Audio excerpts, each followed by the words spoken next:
Anak na rin ako ng mahirap. Dumating kami ng Davao na we have to hack. Puro kahoy pa yan. Not to clear the forest para makapulong. Kaya dumaan ako dyan sa yung boulevard na yan. You'll be familiar because you're from Mindanao. Diyan kami nakatira sa nagkarindirya ang nanay ko noon nung dumating kami sa kaya nakita ko yung hirap ng lalo na sabi ko yung nanay na lumabas nagtrabaho padala ng pera tapos yung pera niya na doon sa droga. Thank you, sir. I'm sorry but tapos na ako. Nailabas ko na. Salamat. So, hindi na ako. Ito for the information, si Colonel Grijaldo, ayan, you're a witness requested by Senator Bato. Sino pa ba mga PNP? Karamat, you're requested by Senator Bato. Pero klaruhin ko lang kay Dr. Liapres and Mr. Kevin Bumagat, you're requested by Senator Bongo. Okay, so relax lang po kayo. Sige, go ahead, Senator Bato. You have the floor. Yes, sir. Thank you. Thank you, Mr. Chair. Mr. Chair, this would like to ask the former President if kasama ba sa sinasabi niya na Davao Death Squad. Kasi alam ko, magaling ito si Mayor Pasanoon, magaling ito sa Saywar eh. Meron siyang abilidad wherein yung mga kriminal pwede niya ma-encourage magbabarilan na magpapatayan yung mga kriminal. Kasama ba yung mga former mga criminal mayor na Mr. President na may turing mo na yun na rin kinukonsider mo death squad as a euphemism.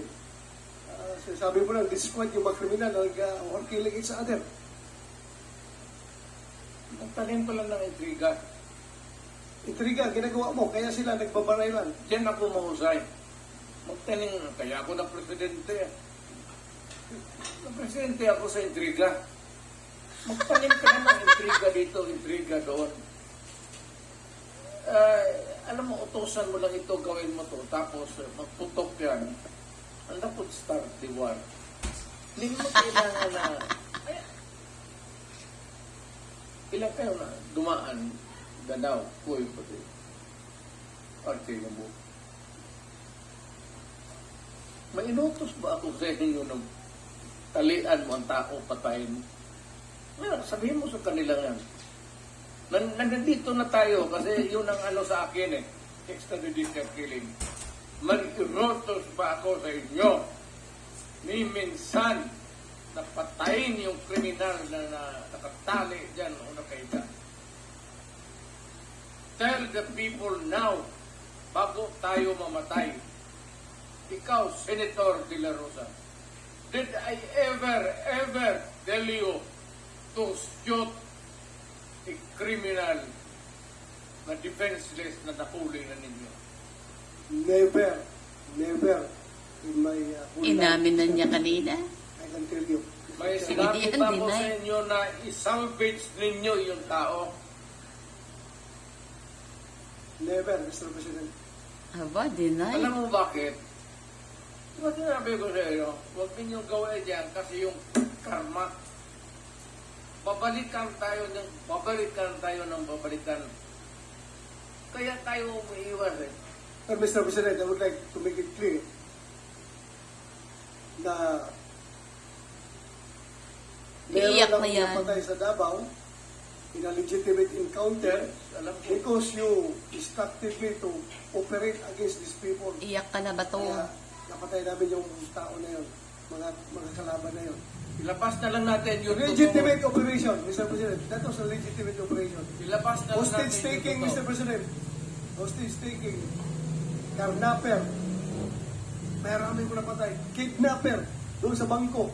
Na doon, nag-withdraw pa ng pera sa bangko. Sabi mo sa akin, Bato, siguruhin mo yung mga mga kriminal na yan, dinala nila dito yung kidnap victim dito sa Davao at dito pa mag-withdraw ng pera, siguruhin mo na mahuli ninyo yan. Pag lumaban, you know what to do. That's your word. True enough. Patay yung mga kidnapper, Mr. President. Nandoon ako. Yeah, because ayaw mong may mga kriminal na papasok sa ating syudad. Pero mo kidnapin mo yung babae, dalhin mo sa Cotabato, Patayin. tapos ibalik mo sa Davao. Makain ka pa doon sa bahay ng papalutuin mo pa yung i-check doon sa tapos pagbaba nila, nandun ako lang yan sila. Sabi ko, patayin ninyo yan.